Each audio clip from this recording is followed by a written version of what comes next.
right, Shalom. First and foremost, I want to give all praises, honor, and glory to Yahweh, Bahasham Yahushai, Bahasham, Rakha Kodesh. Double honors to the elders and the apostles of Great Millstone, and peace and blessings to the elect. And today we're going to go into the book of Revelation, the 9th chapter. And in this chapter, it's a vision, a couple of visions or prophetic sights are revealed to the Apostle John. All right, and mainly the first half of Revelation 9 is dealing with World War One. Okay, and it's just he sees it and he describes it, but it's written in a way where it's in a dark saying. So most people, if they read it, they won't understand what it's talking about unless it's been broken down or explained to them. And then the latter half of it, jumps more to a scene that concerning the Third World War that is then showed to John. All right, so let's get into it. So this is Revelation chapter 9, verse 1. Now, at this point, you've had the, John has seen the book that was sealed, right? He saw the Lamb that was worthy to loose the seals thereof. And the Lamb loosed, right, each seal one after another. And with the loosing of each seal, we saw the different events that transpired, different time periods, and things that would take place. And at the loosing of the seventh seal, you had the seven angels that were given seven trumpets to sound. So now we're on the sounding of the fifth angel, which is the commencing of World War One. All right. So this is Revelation chapter 9, verse 1. And the fifth angel sounded, and I saw a star fall from heaven onto the earth. And when you go into that word star, see here, it says a star, right? A star figuratively or literally. But when you look and you look at the other precepts that use this word, right? Back here in Revelation, back in the first chapter, where is it? Revelation 1 and 20, right? It says here the mystery of the seven stars. It's the same Greek word, G792. So the mystery of the seven stars which thou sawest in my right hand, and the seven golden candlesticks. The seven stars are the angels of the seven churches, and the seven candlesticks which thou sawest are the seven churches. So here a star can be likened unto an angel. Now, Yahushua was referring to because the word angel means a messenger, right? And instinctively, people, when they hear angel, think of the holy angels in the heavens, but they are one kind of messengers. You can also have angels on earth, which are in the form of men, okay, as messengers or one people appointed to a certain role, right? You can deliver a message either by word or by deed, right? That the Lord wants you to bring. Sometimes the Lord uses somebody to do something in order to deliver a message or to get a message across. So going back to Revelation 9, the star can be likened also unto an angel, which can be physical or in the carnal sense, as an individual on earth or a man on earth, or as an angel in heaven. Now, in the sense of a natural holy angel, this would have been one, as it says, that fell from heaven. The word fall does not mean to actually fall, but to descend onto the earth, and to him was given the key of the bottomless pit. The key is a control, right? Somebody who has the keys has control. They can open, right, the doors, they can close it. And the bottomless pit is the region of Europe. Okay, so spiritually you have whatever takes place on the earth is controlled through the spirit. You have angels that work on the minds of different rulers and different kings in different regions to bring different events to come to pass. Okay, so in the spirit, you had an angel whose job it was to control the events over there in Europe to bring to pass this prophecy here. But they would use the means of, actual men, okay, which are also likened unto angels in the carnal sense that are playing out these things, right? Like when you go and read about World War One, and you read about, the matter of fact, let me pull it up here. World War One, you'll see the cause of it, right? And what ended up triggering that war. This was done by the actions of men, but through the control, right, of the Heavenly Father via his angels. Okay, so you have angels in the physical sense, right, that are taking these actions, and you have angels in the spiritual sense that are controlling, people to go ahead and do what it is that they end up doing, right, in order to fulfill prophecy. Now, it says here World War One, or the First World War, from July 28th, 1914. Here they dated to November 1918, but we'll get into that when we look at the aftermath, because it officially ended a bit later than that. Anyway, it says also known as the Great War, was a global conflict between two coalitions, the Allies and the Central Powers. Major areas of conflict included Europe and the Middle East, as well as parts of Africa and the Asia Pacific.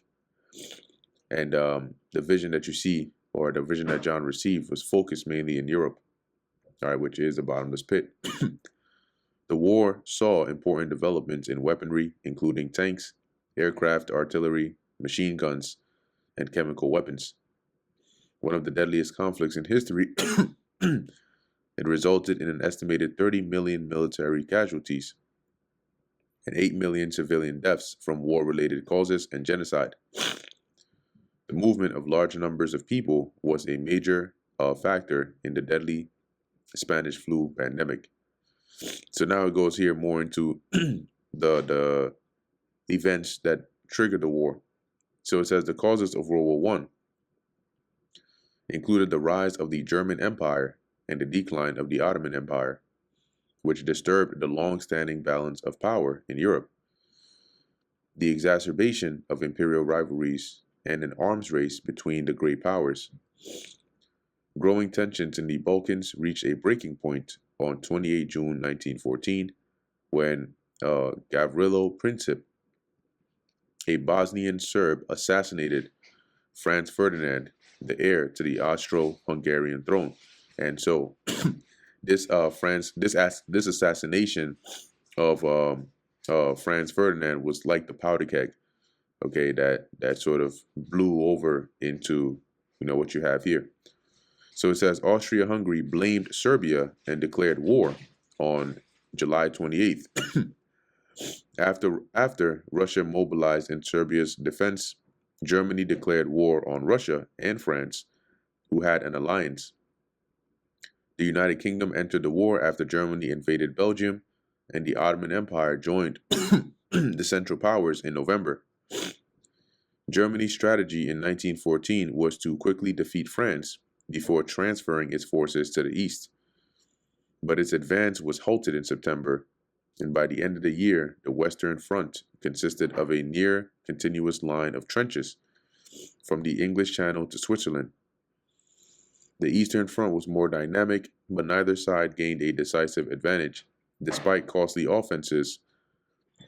Italy, Bulgaria, Romania, Greece, and others entered the war from 1915 onward. So just a bit of background there. You can read a lot more about it. But in any case, coming back to Revelation 9, it mentions here, and to him was given key or control of the bottomless pit. Now, when you read, in the scriptures, let's actually cross-reference here, or look at the word bottomless pit in the different scriptures where it comes up. I believe it's bottomless. So you see it comes up here in it's the same Greek word used for the deep, but also Revelation 9 and 1, we're reading about that, and Revelation 11, right? It says here, and when they had finished their testimony, the beast that ascendeth out of the bottomless pit shall make war against them, and shall overcome them and kill them, right? Keep that in mind. Revelation 17 and 8, and the beast that thou sawest was and is not and shall ascend out of the bottomless pit. So we know and understand the beast. All right, today it's a composition of different countries into a world power, right? Which is the system, or the beast system we know as NATO, right, and the European Union, that is headed, you could say, by America. But when you go back to the rising of the first beast, that was the Roman Empire, right? The ancient pagan Roman Empire. Now it says that it ascendeth out of the bottomless pit, right? So it came up into power. It rose out of the bottomless pit. So where did Rome, or the Roman Empire, come from? Where did it arise? It wasn't from some portal, right, in the depths of hell. It was from Europe. Okay, so that's an indicator as to where the bottomless pit is, because that's the same region where the beast ascended from, right? The first beast ascended from, which is Europe. Okay, so continuing in verse 2, it says here, and he opened the bottomless pit, and there arose a smoke out of the pit, and the pit also represents land. Okay, that's in Second Esdras. Is it Second Esdras 5?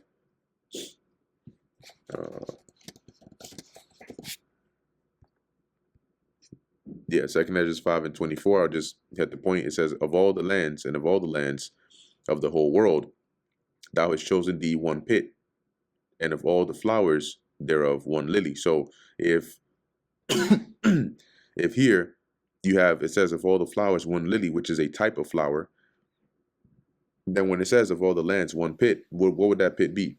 It's not talking about some hole. It's talking about a land that's just called here or referred to as a pit. Let's actually take a look. Let me see what they have here in the Greek for pit. They might have it, they might not. Let's see if they go off or if they're on point. Yeah, so they have it here more in the sense of like an actual hole in the ground. But that pit is symbolic or really representing a piece or region of land. So it says here, and he opened the bottomless pit, and there arose a smoke out of the pit, as the smoke of a great furnace. And this smoke was due to the war, right? This was the commencing of World War I, right? So from the actual battle of the war, that's what this smoke that John was seeing symbolized. Because just like when there's a war, you have bombs, explosions, and that creates smoke, right? It says here, so it looked like smoke of a great furnace, and the sun and the air were darkened by reason of the smoke of the pit. Let me see if I type in here World War I. Look at the images here. You can already see it. Right, I saw it in one of the pictures, but let's see. World War I battle field. All right, you can see it now because this is black and white. The smoke comes out looking white, but you can already see, right? You got the smoke. You can see that, right? These are just small examples of it, but when you look at a battlefield, you're looking from up, looking down, right? This is all you see, smoke, and it's darkening the skies because of all the explosions and so on. So that's the scene of war. It says, and the sun and the air were darkened by reason of the smoke of the pit, right? So the war that was going on in that region.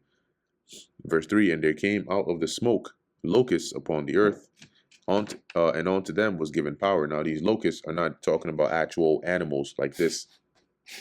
This right here is what a locust looks like, right? They look like grasshoppers. Locusts swarm, and they fly around like that. This isn't talking about what John saw. Is not an actual locust. What he saw were the planes, right? The fighter planes that they used in the war. Those were the locusts that he saw upon the earth. And the reason he called them locusts is because that's what they look like to him, right? He's seeing, if in John's time, there were no airplanes, right? There weren't any airplanes. And when you actually look here at the way these locusts fly, and you look at their wings and how they fly and are in a swarm and in formation, that's the first thing that came to his mind when he saw the, let's type in World War I fighter planes. When he saw these flying through the sky, the first thing, and look at them, some of them are even green. So the first thing that came to his mind is these look like locusts, right? Like really, really huge locusts, but they look like locusts. So it says here, and they came out of the smoke locusts upon the earth, and unto them was given power, as the scorpions of the earth have power. So what is the power of a scorpion? The scorpion, using its tail, which is deadly, can kill you or it can wound you.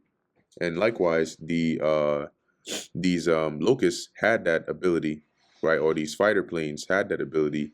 And why did it liken their power onto scorpions? This is going into the ability to wound or to kill. And it wasn't that they would just run the plane into you, but they would be shooting, right? If you let me see if I can find that on here. World War I, I think it's a rear gun, or what do they call that? There's another name for it, but in any case, it says here World War I rear guns or defensive machine gun for aircraft were primarily air-cooled Lewis guns with top-mounted pans. Okay, that's good. Mounted on flexible ring mounts, these allowed observers to protect the rear of aircraft. Okay, so let's take a look here. So you can see this was mounted so that from the back, from the rear of the plane, or the plane, they could shoot. They'll be shooting down. This guy, he's behind, okay, and the guy over here is directing the plane. That's the cockpit, you would say, and they're shooting from the tail, as it would seem. So John saw that, and that's why he said that these have power, and he likened them on scorpions because the power is coming from the rear end, their tail. Verse 4, and it was commanded them that they should not hurt the grass of the earth, neither any green thing, neither any tree. Now, locusts, actual locusts, that's exactly what they hurt. The grass, the green things, that's what they do. They eat your crops, they eat your, your plants, your trees, they devour all of it. So this goes to show you that this isn't talking about actual, locusts, but only those men which have not the seal of God in their foreheads. So in the war, their target wasn't the land, their target were the people. So you would see if these planes, these fighter planes were flying, they wouldn't just start randomly shooting at the ground. They would fly over specifically to the regions where you had people, right? Those on the opposing side, and that's where they would start shooting and then attacking. Okay, so their goal was not to just go around destroying the land and trees, but it was to target, as it says, only those men which have not the seal of God in their foreheads.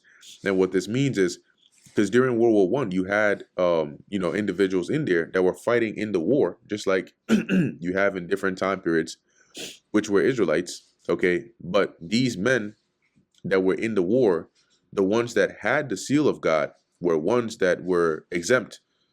Okay, because either them or through them, you would have the seed line of the elect, right? You would have men that would later on be born on the earth, who would come through the lineage of these men that had the seal of God. So they had to be preserved to bring forth the seed of the Lord's elect, or his prophets, or his chosen, you could say. And it's like Yahushua, for example. Yahushua's line, right, which goes back through the line of David, that was preserved from the time of David all the way to the time of Yahushua, right? When you go into it, when you deal even through the Babylonian captivity, through the Greek captivity, right, up until the time of the Romans, that lineage was kept, it was preserved. When you go and you read about Jeconiah, who was from that line, and Jehoiakim and all, these men were not, let's say the best followers of the Lord, but yet the Lord still preserved them because that line. Jeconiah was thrown into prison in Babylon, but the Lord put the spirit on, what's his name, Amel Marduk, which was a Babylonian king, to remove him from prison and treat him well, to preserve him, right, and his descendants, his children, because that line had to be protected for Yahushua to come through that line. So likewise, in this time, even though you had men in the war, right, who are either of the elect, right, or would bear the seed of the elect, they were ones that would make it out, that would be preserved. So that's why it says here, these locusts, right, or these fighter planes, really, they targeted those men that did not have the seal of God in their foreheads. So those were fair game. Verse 5, and to them it was given that they should not kill them, but that they should be tormented 5 months. Now this killing is not literal, right? It doesn't mean that they weren't literally, they shouldn't kill them, because people died in the war, right? There were casualties in the war. And let's take a look at this word kill. It says to destroy, to allow to perish, metaphor to extinguish, abolish, right? So what this means was even though you had people dying in the war, one side didn't completely, abolish the other side, like just instantaneously, right? This war had to, continue on for the span of this 5 months, which represents 5 years. So that they should not kill them doesn't mean that people didn't actually die, in this war, but that the war would keep on going, right? It wouldn't end. It would continue until the duration of that time period of like 5 months, or which is symbolic for 5 years, should be up, because that's how long the Lord um, set up this war to last. Now the fighting stopped, just short of 5 years, but the official ending of the war, came within that fifth year, or that 5 year mark. It says that they should be tormented 5 months, and that torment is by way of the war, right? The suffering, because when you're actually, especially back then with war like that, it wasn't comfortable at all, at all. All right, it was loud. You're in the trenches. It's cold. You're hungry. There's diseases. You're afraid for your life.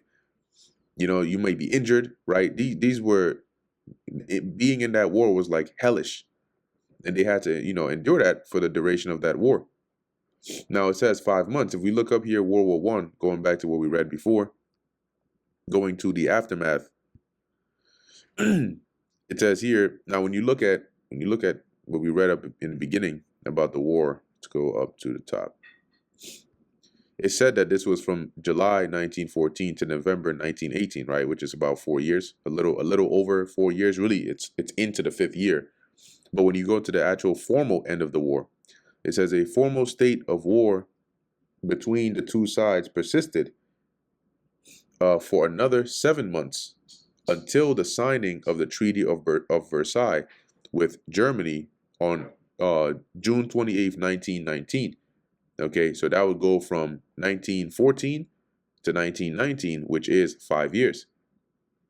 The U.S. Senate did not ratify the treaty despite public support for it, and did not formally end its involvement in the war until the Knox-Porter Resolution was signed on July 2nd, 1921 by President Warren G. Harding.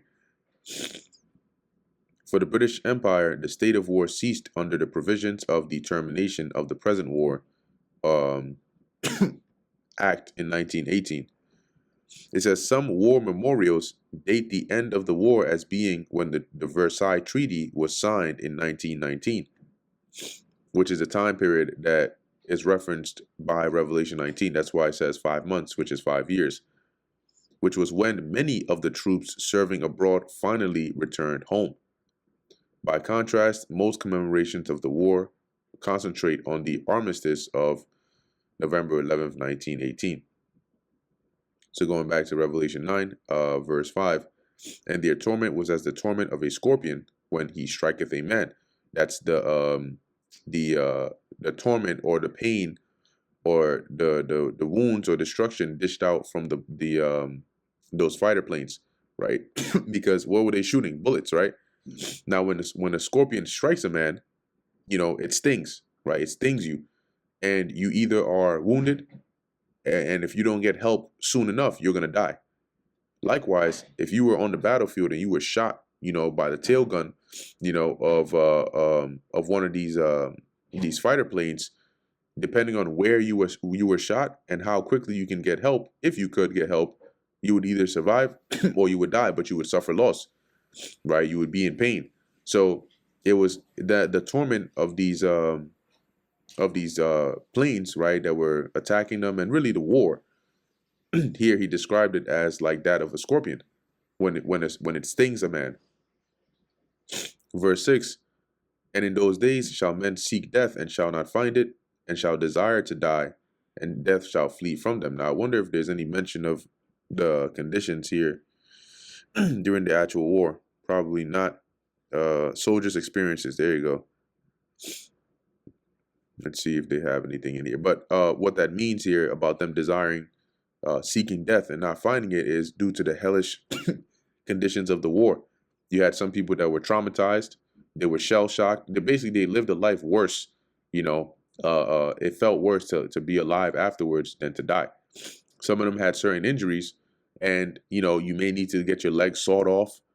And back then, they're not, this ain't, oh, I'll put them under anesthesia, knock them out, and then you just wake up, the operation is done. Oh, nice, look, okay, you get a nice prosthetic on there. No, back then you had to go through the shit. At best they might give you some alcohol, some strong drink, and they might put a what's that thing called, a rag in your mouth, tell you bite on this, while somebody walking in there with a giant saw about to cut off that leg, and you experiencing all that pain, and you just like, nah, just let me die, I don't want to go through this. So there were many casualties, and hellish conditions that they suffered in the war and because of the war, so bad that men, some just desired to die, right, and shall not find it, because some of them wanted to die, but they wouldn't be able to. They wouldn't let them, and they'd have to just endure through whatever it is, that they were suffering, whether it's the hardships of the trenches or the post-traumatic stress that they would have, as a result of the war, or the harsh, and let's say not as painless treatments that they would endure, just to save their life, for those that were dragged off the battlefield. It says, and death shall flee from them. That's why it likened this time to torment. Verse 7. Oh, actually, I said I wanted to see if they had any okay, so this doesn't really describe some of, I thought they would have it in here, but it doesn't really describe like the actual hell that the soldiers were going through on there. But if you can look it up, right, you'll see how bad it was. You can see even clips about it if you want a visual. Verse 7. And the shapes of the locusts were like unto horses prepared into battle, meaning they were in formation. And on their heads were, as it were, crowns like gold, and their faces were as the faces of men. So what John was seeing, right, remember, he's looking at these scenes, right? He's seeing the war, he's seeing the plains, he's seeing the people, right? The Lord is showing him all this. And so as it says here, he's seeing on their heads, as it were, crowns like gold, right, which is going into the helmets that they wore. Both the pilots of the plane, and also the those that were in the war, right? Like because in the war you have different ranks, and those that were of the higher ranks, right? When he would get those, as he's watching the vision, and the Lord will show him those of the higher ranks, there were certain helmets that they wore at the time that were actually gold or golden, and you can look that up in World War I. And also at the same time, dealing with the actual planes themselves, you had some of them where the front part of the plane, this little part right here, because you had different colors, but some of them were yellow, right, which would look, give that golden look, the light, the sun, the light reflecting off of it, it would shine, and it almost looked like there was a crown on the front of the actual plane itself. Okay, and as he says here, and their faces were as the faces of men. Locusts, don't have the faces of men. Yeah, they got eyes, but they don't have the faces of men. What he saw here was this guy. Okay, he saw this guy right here. Not specifically this guy, but the pilot. So when you see the planes are being flown like that, like this guy right here, right? You'll see the plane going on, flying, and then you'll see the head or the face of the pilot, which is why he said they had faces of men, not because the actual, these were actual real locusts, and then they had a head of a man. It says here, and they had hair as the hair of women. And so what he saw there with the in terms of those that were actually flying, or piloting these planes, as he's seeing them flying, when you see the kind of headgear that they wore, a lot of them wore these, right? You have the goggles, and you have this little, head, / head covering part, and some of these would have, you've seen them, the little flaps, right, on the sides of it that look like long ass ears, and as the wind is blowing, you'll see those flapping along with their scarf, right? And for those that were actually piloting these planes, John saw it looking like hair, You know, like they had long hair that was actually flowing. And when he would see visuals of, you know, from the non-pilots of, you know, let's say their armies or their generals and so on, at this time you had from the side of Prussia or Prussia, however you want to pronounce that, there were these kinds of helmets that they wore. See if I can find it. I don't want to lose this. So let's look up Prussian. What is this called? Helmet with plum.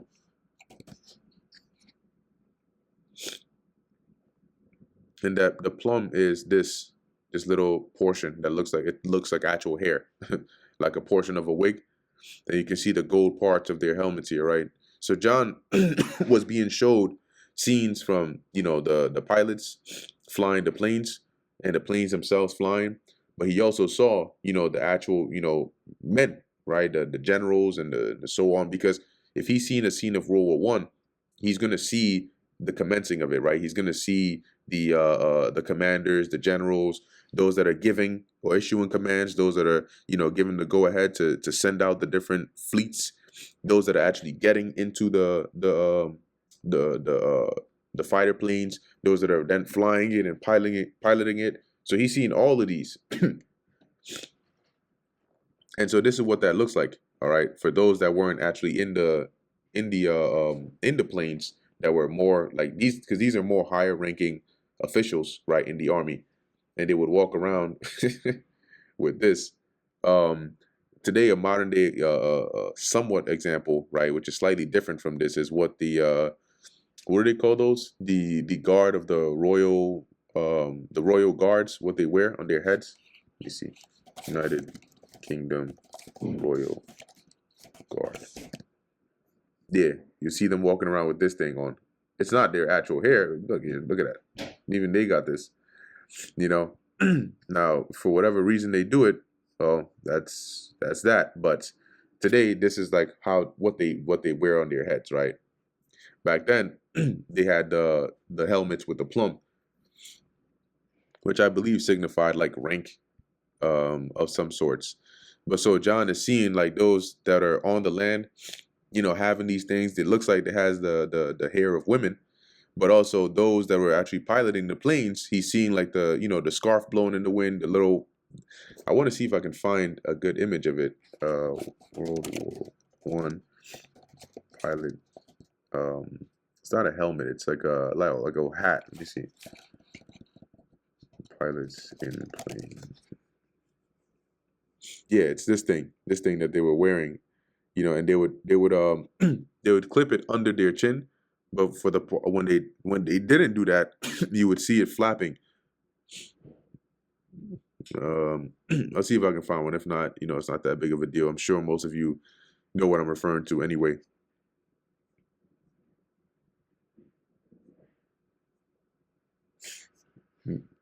Yeah.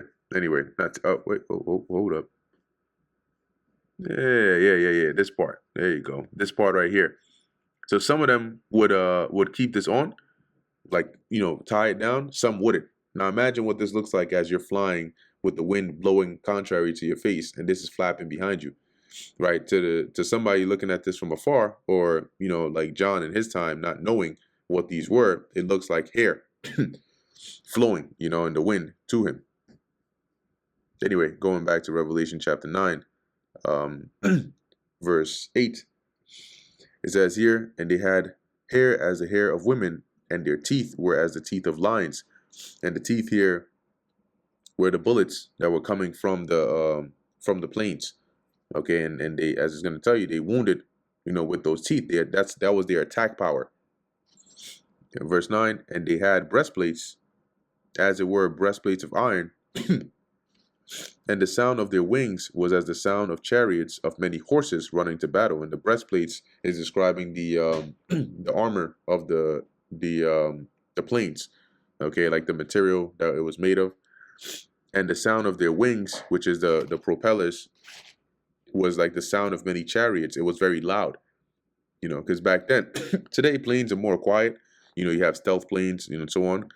Back then, it wasn't. They didn't have advanced technology to make these planes as quiet. Just like back then when they first invented cars, cars were very loud. Like a tractor. But now you have like the muffler system and so on that can have these cars. You have some cars that drive and you don't even hear a sound. But back then they didn't have it like that. So you hear that, just fly very, very, very loud.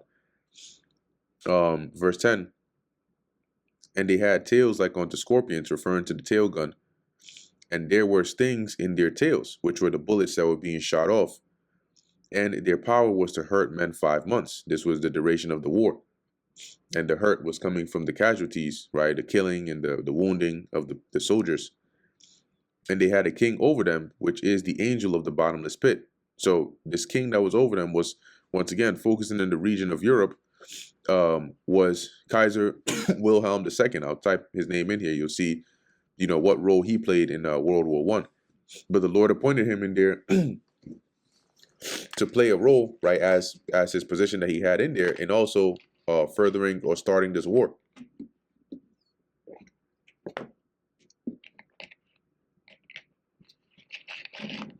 Whose name in the Hebrew tongue is Abaddon, which in the Hebrews, I think it's Abadwan. Let's take a look at that.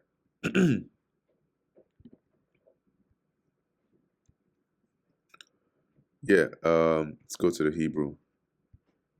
Yeah, Abad 1, which means place of destruction, ruin. Let's take a look. Let's look at this guy, Kaiser Wilhelm II. What can you tell us about him? So it says Kaiser Wilhelm was the last German emperor and king of Prussia or Prussia from 1888 until his abdication in 1918. Let's see, role in World War I. So it says here, Kaiser Wilhelm II was the last German emperor and king of Prussia, played a central role in World War I by fostering a reckless foreign policy and enabling the outbreak of war.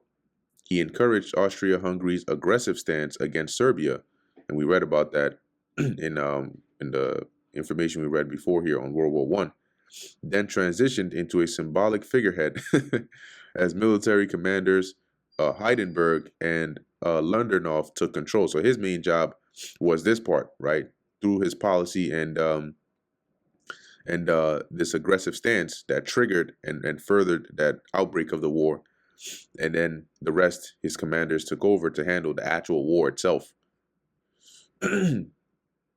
So he had a role to play, and that's why he was put there, right, as the messenger in the bottomless pit, or the one the Lord set up to commence or to trigger, by their reaction to what we read about the assassination, right, by the Bosnian Serb. Yeah, this guy, this Gavrilo Princip, who assassinated Franz Ferdinand, and what was the response? They basically did not take that. They didn't take too kindly to that. So this is going back to Revelation chapter 9, verse 12. One woe is past, and behold, there come 2 woes more hereafter. And these woes, which are destruction, were signifying the 3 world wars that would take place. So after seeing World War I, right, as he said here, 1 woe is past, which is World War I. And after World War I would come 2 more hereafter. And guess what? In our present time today, we're now living through the beginning of the Third World War. Verse 13, now from verse 13 down to the end, what John sees is a vision of the Third World War. Okay, it jumps, what he sees, he jumps from the first to the third. And sometimes it's like that, right? When you read even in Revelation 20 and in Revelation, the 12th chapter, as you're reading through this vision, the time period, sometimes the Lord will do that. He'll show you a time period, a vision of a certain time, and then it will jump. So you got to have the spirit of discernment to be able to decipher, when it's talking about, what. or else you're going to be confused when you try. If you try to read everything, you think that everything is going to be in chronological order. You're going to get confused. This is Revelation 9:13. And the sixth angel sounded, and I heard a voice from the four horns of the golden altar which is before God, saying to the sixth angel which had the trumpet, loose the four angels which are bound in the great river Euphrates. Now, these angels that are, quote, bound, it doesn't mean they're like bound, like shackled up over there. All right, but they have a duty, they have a responsibility, to orchestrate, right, or trigger certain events in there leading to that Third World War, making sure that everything is set, working on the minds of different kings, on the physical environment, and also the way tensions build up and play out to lead or trigger that war. And the four angels were loosed, right? So they were given the go ahead, which were prepared for an hour and a day and a month, and a year. That's a specific time for to slay the third part of men. Now, the third part of men is representing the Edomites. Okay, you have three classifications of men: the Israelites, which are the sons of God; the sons of the wicked, which are the Edomites; and the sons of men, which are the other nations. So, through the orchestration of World War III, that's how they would slay the third part of men. Now, the reason, as we're going to read on down, it keeps mentioning the third part or the third part of men, is you got to keep in mind, yes, in this war, there are going to be casualties on all sides. It's not going to be just the Edomites, but the ones that are going to be most affected are the third part of men. It's on the side of Esau. And we'll expound a little bit on that as we keep on reading. And the number of the army of the horsemen were 200,000. That's 200 million. And I heard the number of them.